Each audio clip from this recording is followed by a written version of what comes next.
I was 15 weeks pregnant when my water broke.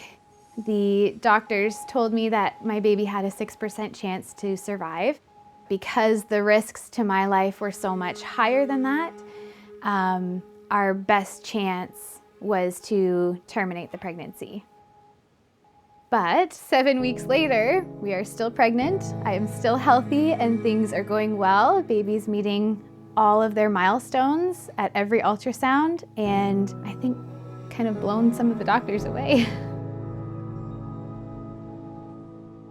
My name is Jason Hunt, and this is my wife, Colleen.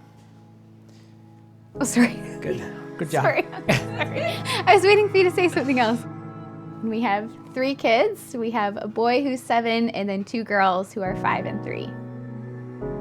When we first found out we were pregnant with this little one, we were very excited, but also a little bit nervous because the year before we'd had 3 miscarriages. Colleen was 15 weeks pregnant, and so it was the middle of the night. You woke up and you could tell that your water had broken. Mm-hmm. He drove me to the hospital with the kids all packed in the van, and I met up with the midwife who did a little bit of testing to confirm that my water had broken. And at that point, in my mind, I thought the baby had died. The midwife wanted to listen for the heartbeat, and I didn't really want to, but I thought, okay. And she listened and we could hear the heartbeat, and I just burst into tears. Aside from the water breaking, everything else was normal. So Colleen was normal, the baby was normal, and then so when the medical doctor came in, her counsel was to terminate the pregnancy. The baby had a very low chance of survival.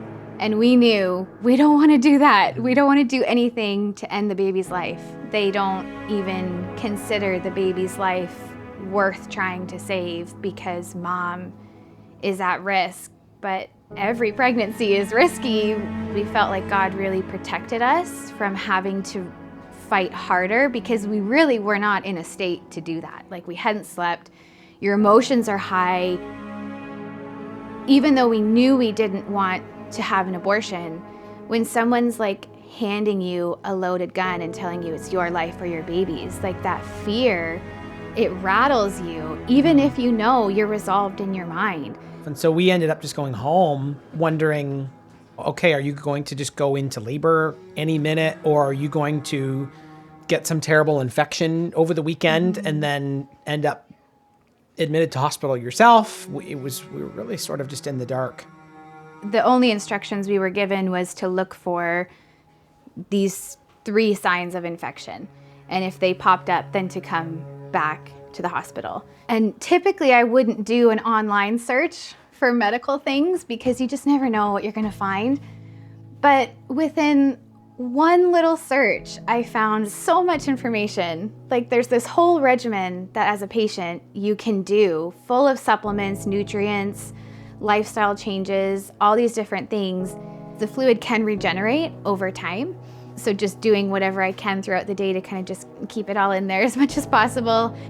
And I'm looking at it and I'm comparing it to the teeny little 2-word sentence on the form we were given from our doctor. And I'm like, how is it that the standard of medical care in Canada is to kill your baby because a complication came up and you can just try again down the road? And so we had to go back for weekly ultrasounds.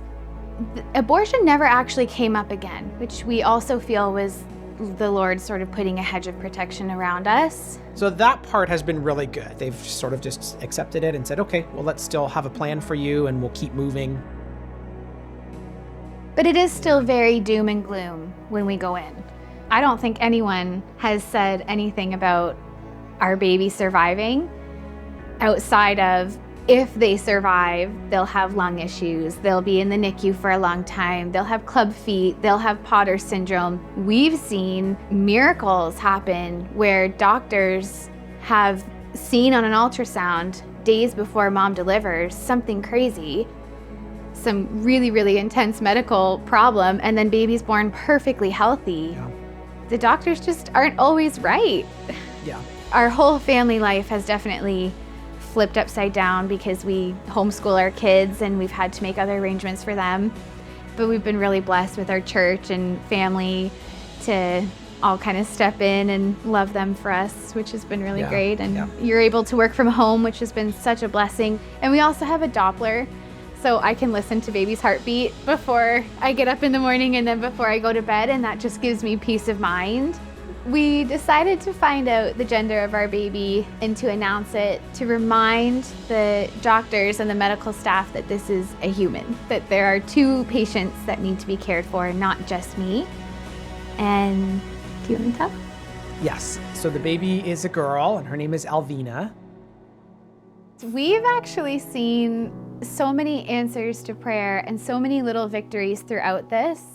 One of the medical staff actually called me and apologized for how negative she was about the survival rate of our baby, and that was really shocking, but also really encouraging. She said, "You clearly have a faith in something we can't see, and you're doing the right thing for your family." That's the only person that has said that.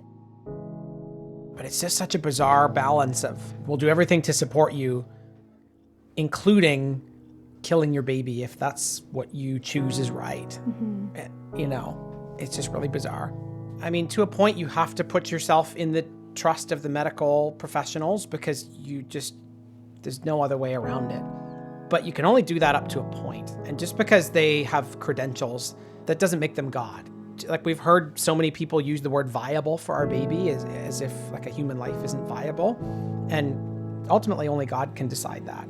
You have to start with the fear of the Lord. That's the beginning of wisdom. And if you take the doctor's approach and just decide, well, I'm going to terminate the baby because there's potential risks, you wouldn't do that with a car crash victim that looks really bad and say, well, they're probably not going to make it, so we'll just write them off and we'll just leave them there.